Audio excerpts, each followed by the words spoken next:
Welcome to my cooking house channel. ನಮಸ್ಕಾರ ವೀಕ್ಷಕರೇ, ಎಲ್ರಿಗೂ ಬೆಳಗಿನ ಶುಭೋದಯ. ಇವತ್ತು ನಾನು ಸಿರಿಧಾನ್ಯ ಉಪಯೋಗಿಸ್ಕೊಂಡು ಮೊಸರನ್ನ ಮಾಡೋದು ಹೇಗೆ ಅಂತ ಹೇಳ್ಕೊಡ್ತೀನಿ, ಬನ್ನಿ ನೋಡೋಣ.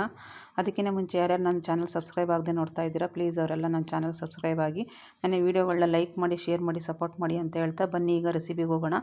ನಾನು 4 ಥರದ ಸಿರಿಧಾನ್ಯಗಳನ್ನ ರವೆ ಮಾಡಿಸಿ ಇಟ್ಕೊಂಡಿದ್ದೆ. ಅದರಲ್ಲಿ 1 ಬಟ್ಲು ರವೆ ತೊಗೊಂಡು ಚೆನ್ನಾಗಿ ತೊಳೆದ್ಬಿಟ್ಟು 10 ನಿಮಿಷ ನೆನೆಹಾಕಿ ಇಟ್ಟಿದ್ದೀನಿ. ಅದಕ್ಕೆ ಈಗ ಅನ್ನ ಮಾಡೋದಕ್ಕೆ ಇಟ್ಟಿದ್ದೀನಿ. 1 ಬಟ್ಲು ರವೆಗೆ 7 ಬಟ್ಲು ನೀರನ್ನು ಹಾಕಿಬಿಟ್ಟು ಸಣ್ಣ ಹುರಿನಲ್ಲಿ ಇದನ್ನು ಅನ್ನ ಮಾಡ್ಕೊಬೇಕು.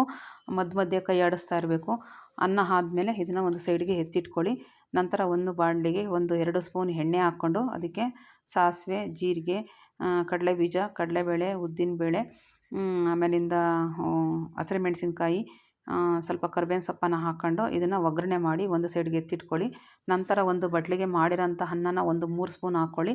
ಸಣ್ಣಗೆ ಹೆಚ್ಚಿರೋಂಥ ಈರುಳ್ಳಿ, ಕೊತ್ತಂಬರಿ ಸೊಪ್ಪು, ಟೊಮೊಟೊ, ಸೌತೆಕಾಯಿ, ಆಮೇಲೆ ಒಂದು ಸ್ವಲ್ಪ ಮೊಸರು, ನೀರು ಹಾಕ್ಕೊಂಡು ಆಮೇಲೆ ಮಾಡಿರೋಂಥ ಒಗ್ಗರಣೆ ಸಹ ಹಾಕ್ಕೊಂಡು ಚೆನ್ನಾಗಿ ಮಿಕ್ಸ್ ಮಾಡ್ಕೊಳ್ಳಿ. ಕೊನೆಯದಾಗಿ ರುಚಿಗೆ ತಕ್ಕಷ್ಟು ಉಪ್ಪನ್ನು ಹಾಕಿ ಚೆನ್ನಾಗಿ ಮಿಕ್ಸ್ ಮಾಡಿ. ಇದು ಡಯಟ್ ಮಾಡೋರಿಗೆ ಒಂದು ಒಳ್ಳೆ ರೆಸಿಪಿ.